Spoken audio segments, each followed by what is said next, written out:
if I come into your house and I take your family out of your house and I put them into the garden shed and I kill, God forbid, half of your family and I cut off your water and I poison your water, 95% of it becomes undrinkable, and I keep mowing the lawn, as Israel basically claims, and you are not allowed to even leave that shed unless I allow you to do that. It's not complicated, Josh. That's a huge injustice. It's not the comparison that was being made, though. It's exactly what's happening there, Josh. You're talking about moving to another place. Even the routes out of Gaza are being bombed. These people have been given a choice, the Palestinians. The choice is die, and that's the only choice. When people like the Prime Minister or the President of Israel says that we are fighting human animals, this is how they view these people. This is what justifies the mass killing of these people. Just like Israel doesn't want these people, Egypt and Jordan also don't want these people. No, that's not incorrect. Not true. That's incorrect. not true. That's incorrect. There's a talking point here, which is no, that's incorrect. I'll answer the let me answer the claim. They would. No, Josh. Let me answer Josh. it. Let me I'll tell you why that's incorrect, Josh. Abbas. Yeah, no. Before you go into that, Ijaz, do you know how many million Palestinians are already in Jordan and in Egypt and in Syria and all of these other countries? Millions of them. They're not being given citizenship. Listen, they keep them as second-class citizens. That's not right. No, Josh. That's not right. Josh, they have already exiled themselves, many millions of people from Gaza. The point is, Josh, they're not stupid. They know that if they open their doors to people of Gaza, the Palestinians, they will be forced out of Gaza by the Israelis. They will be pushed into those areas and they will never get the right of return, just as Israel at the moment operates an apartheid state. Because what Israel does, Josh, is you can be born in New York City, never stepped in Israel, but because you are Jewish, you can have a life in Israel, you can get Israeli citizenship and rights to land. And if you are a Palestinian who lived there for generations, for thousands of years, and you have basically gone out of that country and you do not have the right to return, Josh, even if you lived in there for thousands of years, right? Generationally. So this is an apartheid system where there's one rule for a particular religious group, which is Jews, and there is another law for the right of return. And even if you're a Jew, by the way, Josh, and you convert to Islam or Christianity, you're kicked out, you're thrown out. You don't have the right to return, Josh. That's the point. Well, I just want to make one point, if that's okay. So the mass expulsion of the people to other places, either with so convincing other people to take them and forcing them out because of war, or killing them, or however you expel them, you clear that land. This is the definition of genocide. Yeah, so saying to a people, saying, why doesn't so and so take these people or so and so take those people? Because they'd be aiding and abetting the mass expulsion of the population from where they are. You know, one last thing also, Doctor. Just to finish my point, Abbas. So the same question could be returned the other way.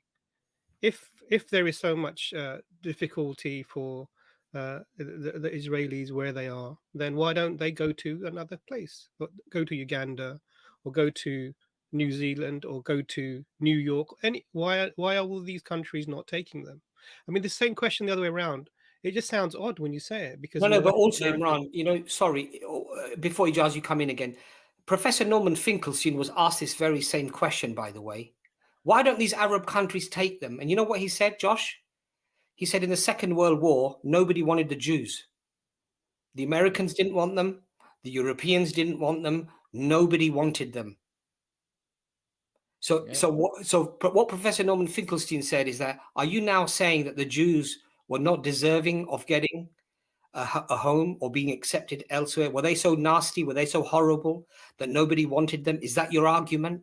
No, that's not my argument. But that's what I'm trying to say to you. That's how he turned the argument. What I'm trying to say. Look, that's not what I'm trying to say. What I'm trying to say is that the fault of the misery of Palestinians, although a lot of it can be thrown at Israel's door, not 100%, Jordan and Egypt definitely have a part to play.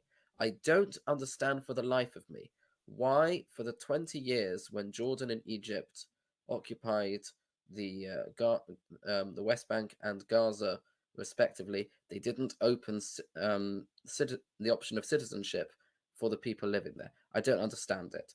And I also don't understand why the people who have been living in Jordan and Egypt as refugees since then have also not been allowed to take up citizenship, and the same in Lebanon and Syria. I don't understand why that is. I think that if what Israel is doing is apartheid, that should also be considered apartheid, because it's one rule for the native Egyptians and the native Jordanians and the native Lebanese and the native Syrians, and a different rule for the Palestinian refugees and their children and grandchildren, who are also considered.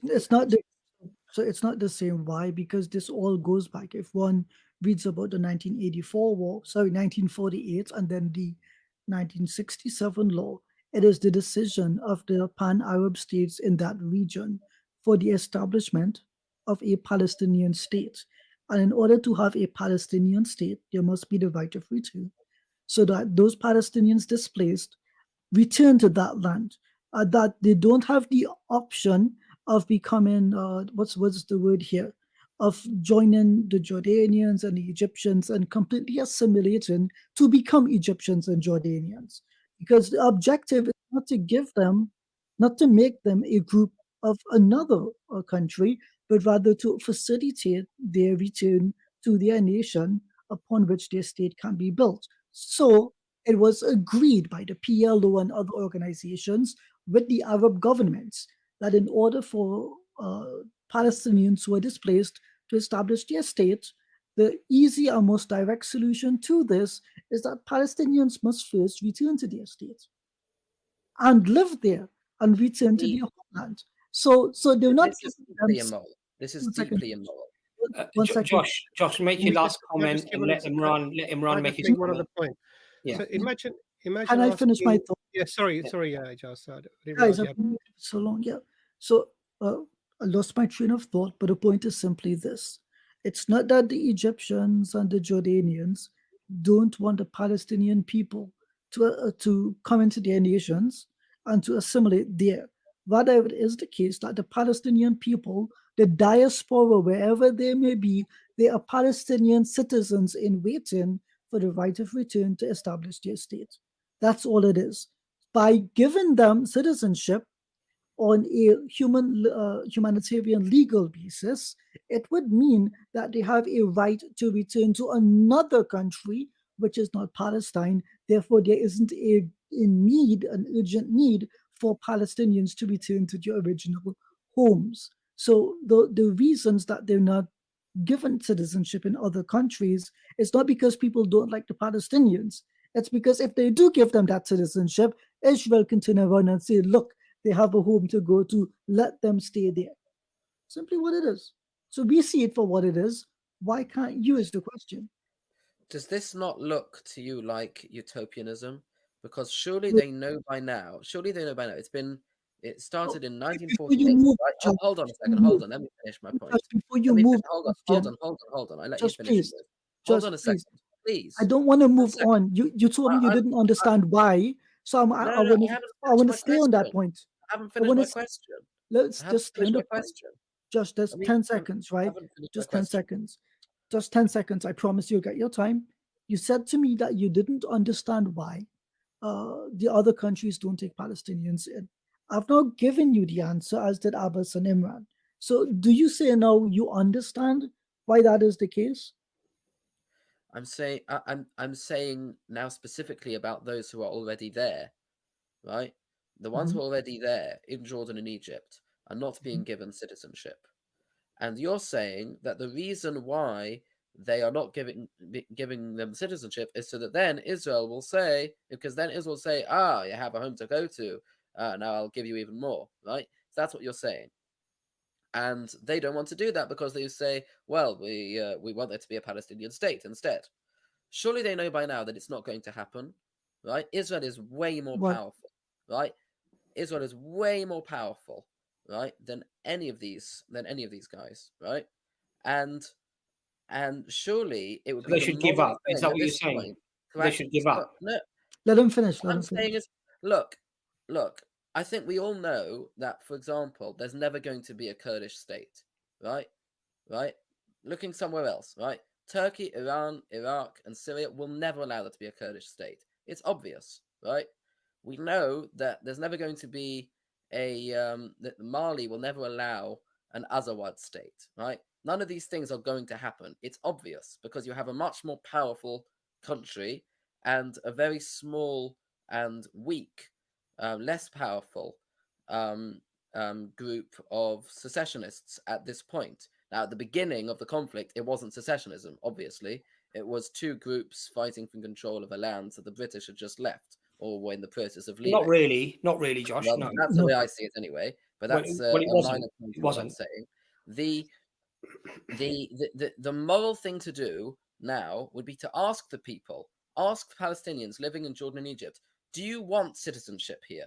Give them the option, because why should they be told, well, you're just going to have to wait for this pie in the sky idea that one day we're going to beat Israel at last and you're going to have your state? So it's just unrealistic, immoral. It's not going to happen. Do you honestly think Israel's going to let itself go? I don't think so. So here's the thing. I like this type of thinking, Josh, because this comes from a kind of like supremacist thinking, that it's a pie in the sky type of dream that the Palestinians will never have their state. To be clear, they have the Palestinian Authority, which for the large part functions like a state and is internationally recognized. Whether Israel wants a second state along their borders, whether they want that or not, is irrelevant because the population density of the people at the borders demands a solution immediately. The larger the population grows in the West Bank and in Gaza, at some point, they have to move beyond those borders. It's a numbers game. And so Israel cannot always be in the position of trimming the grass and keeping the population low, of mowing the lawn, right? Understand the point then. The point then is that, right? So the point then is that Israel has a question to ask itself. Do we either implement the two-state solution, which allows us as a people to work with the Palestinians, or do we keep it as a one-state solution and we try to get rid of the Palestinians one way or the other? The first option, two-state solution, I think it's reasonable.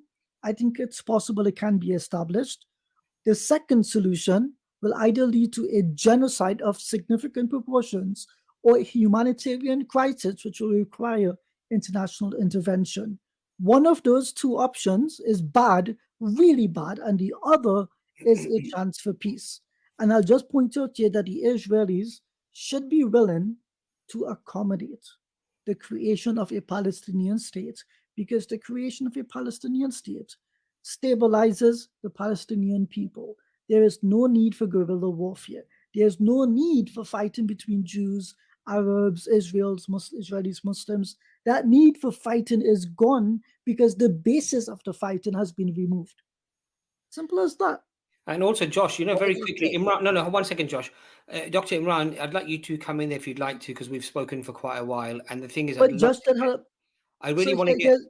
I don't want it to see that we've spoken so much and Josh doesn't get a response. And so I finished my point. Let's get Josh in, then Dr. Imran, if that's okay. That's fine. But Josh, one of the things that somebody's in the comment has raised as well, which I was going to raise as well, should the Jews have just given up the Warsaw Ghetto? Should they not have fought the Germans, even though they knew that they were unarmed and they wouldn't actually be able to overcome the Germans? Should they have just given up and conceded that they were going to lose, or should they fight the way they did fight? By the way, many Jews did actually fight, didn't they?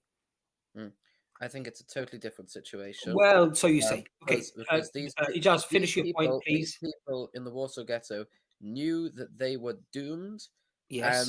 And they knew that they were either going to go to their deaths in the gas chambers like sheep, or they could die fighting as heroes. So that's exactly what the Palestinians. That's exactly what Josh. I was making. That's exactly what the Palestinians are thinking. Hold on a second. Yeah. Very, very different to the point that I was making. Yes, Josh. About Jordanians and Egyptians allowing citizenship to the Palestinians already living. I don't even know. Listen, Why Josh. not? You know what it is? Look, Josh. I don't even know why we're talking about this, because if I come into You your brought it up. if I come into your house and I take your family out of your house and I put them into the garden shed and I kill, God forbid, half of your family, and I cut off your water and I poison your water, 95% of it becomes undrinkable. If the United Nations in 2020 say that it's going to be unlivable, that shed that you're in now is unlivable, okay, and I go into your shed and I keep mowing the lawn, as Israel basically claims, and you are not allowed to even leave that shed unless I allow you to do that, right? It's not complicated, Josh. That's a huge injustice. That's not the comparison that was being made, though. It's exactly what's happening there, Josh. That's not the comparison that was being made. Exactly what's happening there, Josh. When I was accused of saying, oh, the Palestinians should give up, when I was being accused of saying that, what I was actually saying was that the Jordanians and Egyptians should allow citizenship to irrelevant point. Hold on. Irrelevant point. Living there. And it's irrelevant. You're now saying, well, that's just similar. No, Josh, it's irrelevant because what should be Josh? It's irrelevant because what should be happening is it's irrelevant because what should be happening is that Israelis should stop bombing and killing the Palestinian people and stealing their land. That's the fundamental issue at stake. That's what needs to be resolved. That's not the issue that I was talking about. Worrying about what the Jordanians might do or the Egyptians might do is not the issue here. So just to sort of finish off. So I think anyway, the point about before you cut in there. Please. I personally, when looking at potential solutions, I think that neither the one-state or the two-state solution hold any water at all. I don't think either one's going to work. I think the only possible solutions are a binational state, or a breakdown into a federal or localized system in which each town, village, district of cities have their own autonomy, so that the people of each place can decide. And I think that would be probably the best solution. But of course, neither one's going to happen because I don't think politicians on either side actually want peace. It's not I agree. I actually agree that politicians, they're terrible at this. And with respect to whether the one-state solution or the two-state or the solution you've just proposed, is it reasonable? In the long run, I don't think it is feasible. I understand that the Israelis want to have a Jewish ethno-state, a state for Jewish people specifically. I don't see that being complementarian with a Palestinian existence, right? One excludes the other. To me, if the state can redefine itself like it recently did, and it removes the definition of it being an ethno-state, but simply a democratic state in the Middle East, and Palestinians are given the right to return, and they get some kind of like how China has like the SAR, semi-autonomous regions. They have that freedom to somewhat self-govern themselves. I think that would be brilliant, except there's one big problem, and Josh pointed to it at the end. It's the Likud founding charter. Likud, which I think Benjamin Netanyahu, he's from that party, I could be mistaken. Okay. In their founding charter, I think in 1977, the statement that they made was that they would not accept this, any rule of any party between the Jordan River and the Mediterranean Sea other than one of only Israeli sovereignty. Unless that thinking is changed by current Israeli politicians, what we are going to see, Josh, unfortunately, is a continued genocide of Palestinian civilians. And that, for me, should be a thing that both you and I agree should not occur. Abbas, Imran, I don't know if they disagree with me, but I think the view of all should be and is that non-combatants should have safety. There should not be a war in that region. We can live and get along well with each other, but the politicians, like you mentioned, are really making that process difficult. And while we sit here and talk about things like this, Palestinian child dies. I think it's something 2 children per 1 minute at this point. For me, Josh, that's the reason I'm speaking out. Children, I don't want them to die for something that would cause even greater suffering in the near future. Let's save them today. Let's save them from now. And you, as a member of the Jewish community, by being here and speaking with us, are part of that dialogue to help make that change realistic on the ground. This dialogue, go ahead, Josh. This dialogue, I'm afraid to say, is not going to have the slightest bit of impact. Neither is any dialogue, nor is any protest. No, not a single protest every Shabbos, Saturday as people call it. All the protests never going to work. Not a single one will have the slightest bit of impact, and we all know it, because why would it have any impact? The politicians in the Middle East are going to carry on making the decisions that they're making because it's in their interests to make the decisions that they're making. Anything that happens in this country or in whatever other country, it's completely and utterly irrelevant. All the I disagree, Josh. I disagree. It does. Sorry, I need to get Dr. Imran in, and we need to get Autumn. Sorry, she's been waiting a long time, and we need to, be closing the stream shortly. So I want to get Dr. Imran's thoughts onto this before we get the last guest on, please. Yeah, before we conclude, Josh, if you're willing, I think we should have another live stream about this topic specifically. And you can bring some Jewish friends as well. Let's have an open, frank conversation publicly about these things of, I think, international interest. Right. Yeah, I think you covered the point that I was going to mention anyway. But I was just was going to say that the assumption being made here is that the Palestinians who are refugees in the surrounding countries in their millions actually want the citizenship of those countries. Actually, what they want is the right to return to their lands that they were expelled from. And so this is not the thing that should be done is to make their refugees camps, etc., as livable as possible, and that's something that is being actively engaged in. The other thing is actually the solution that what seems to be being said here is might is right, because Israel is the regional superpower being supported by the world superpower. With their warships and their surveillance and everything else, and their political backing, making a mockery of democracy, vetoing vast majorities of countries in opposing resolutions, and even vetoing calls for a ceasefire of all things, not even allowing this, because for whatever reason, bloodletting, the massacre must continue. We need to wipe out these people because these people are not even you're talking about moving to another place. Even those the routes out of Gaza are being bombed. These people have been given a choice. The Palestinians, the choice is die, and that's the only choice. So what they can do is they can only do the one other thing in the face of that one choice, is to fight back.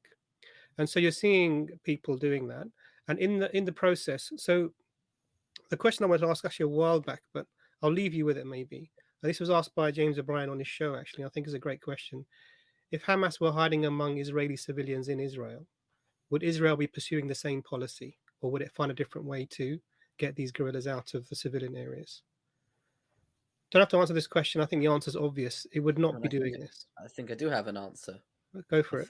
I think the answer is that when Israel would tell them would tell the people inside to evacuate, they would jolly well listen. Because they know they would be allowed back. So that's not really an answer, Josh. So this is not really an answer. It is an answer. So the point here is that it would not be indiscriminately, but it would not give 1 hour notice and taking down a whole block of residences. It would not be firing missiles at hospitals. It wouldn't be cutting off water supply and electricity, restricting food, restricting humanitarian aid. It wouldn't be doing any of these things if these same guerrilla tactics were being carried out within Israel itself. So I think there's a lot. I agree with the Jars. Actually, there's probably a lot to discuss, and it's probably good to discuss it. Doctor, just one last thing, Josh, before you go, because I'm going to get Autumn on now. But this notion that the Palestinian civilians somehow don't leave the buildings that are being bombed because they've been warned to leave. But guess what, Josh? What you just said, they would jolly well get out, which basically implies that if I was living in a house and I received a warning that I'm going to fire a bomb in your house and kill everyone or destroy that building, I would just sit there tight with my kids and my wife and my family and my grandparents and everybody else. And I would just sit there and wait for this bomb to come. Quite frankly, I think it's bloody well insulting.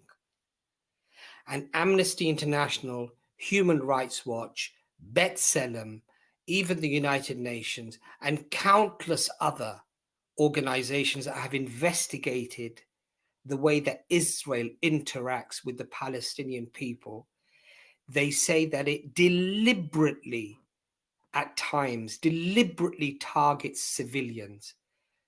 So so when you say things like they would jolly well get out of the building, I find that really, quite frankly, insulting, because for several reasons.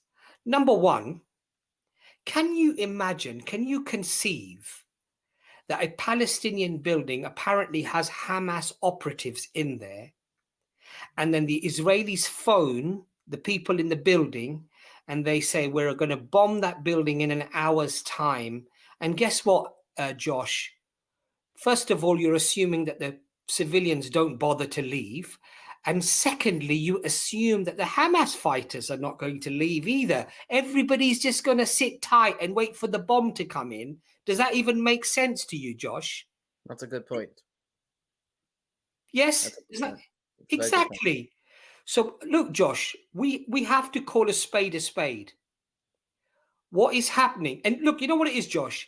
This is not anti-Jewish or anti-this or anti-anything. These are often politicians in Israel who, most of whom actually are atheists. They don't even believe in Judaism. And they are conducting what is widely accepted now and fits the definition of ethnic cleansing and genocide, and removing an indigenous people who have thousands of years of history with that land. These are Semitic people as well. And they are systematically being killed. When people like the Prime Minister or the President of Israel says that we are fighting human animals, this is how they view these people. This is what justifies the mass killing of these people. And so all I'm saying to you is, Josh, these phone calls and these warnings being given, it doesn't even make sense that the families wouldn't leave. And more importantly, the very Hamas fighters that apparently are being targeted would also sit there tight and wait for those bombs and missiles. It doesn't even make common sense, Josh. But anyway, look, Josh, we'll continue this conversation. That's a very good point. That's a very good point. Yeah, please think about that, and we'll have a conversation about that next time. But thanks for coming on, Josh.